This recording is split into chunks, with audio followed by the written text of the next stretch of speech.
Welcome to Flip Lesson 72 for the 5th grade. Today we're going to look at area of, well, rectangles.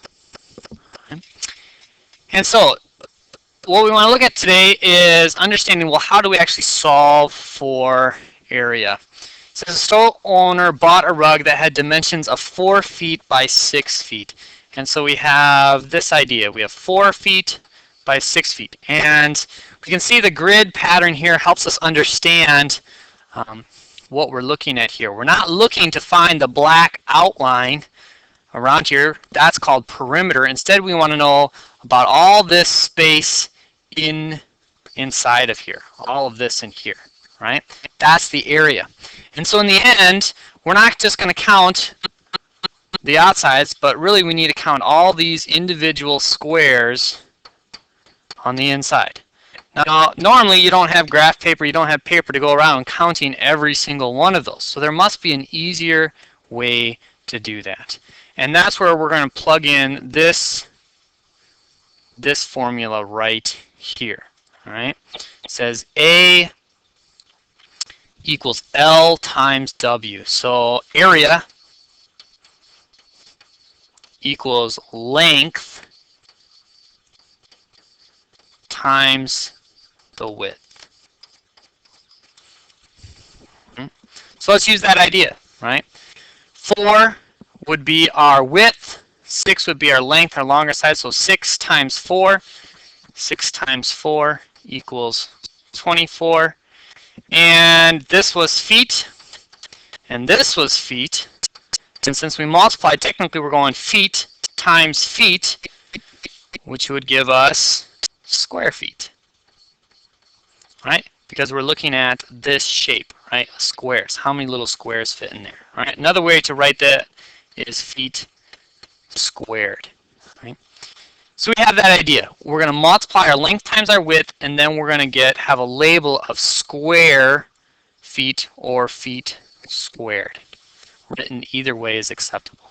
Let's try another one. It says the floor of a classroom has the shape of a rectangle in it and was covered with 1 foot square tiles. The room was 12 tiles by 20 tiles. What was the area of the floor? So once again, we see the shape, and you can double check my dimensions if you want. You can count up all the little squares. And of course, that would take a really long time to count every single one of these squares. So instead, we're just going to take the dimensions. We have 20, right? 21 foot by 12 foot. And so in the end, we're going to do 20 times 12. And I'm going to write that like this, make it just a little bit easier, right? 0 goes straight down. 2 times 2 is 4. 2 times 1 is 2. So we got 240. And of course, we are measuring in, all right, square foot tiles. So it's feet by feet. And so in the end, we're going to have 240 square feet, just like that. So we see another example there. Let's try another one. It says a bathroom was 6 feet by 8 feet. How many 1 foot square tiles would be needed to cover the floor? So now this time it is asking for the area, but it's also asking for, the tiles. How many tiles do we need? All right? So we're still going to use our formula, right? Area equals length times width to help us solve this.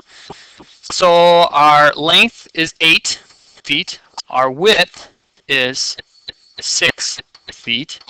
Right? And I multiply those two together, so that would be 8 times 6. And of course, 8 times 6 gives us 48. And that would be feet squared. Right? I'm going to write it like this time. Feet squared. However, the question is not asking us what's the area. It's saying how many tiles would we need. Now, if this is 1 square foot tile, right? If we were to count this, by finding area, we just found out that there really are 48 square feet. So how many tiles are we going to need? We're going to need 48 1 foot square tiles, because it's going to take 48 to cover up that area. All right, here's your sample. That's the lesson.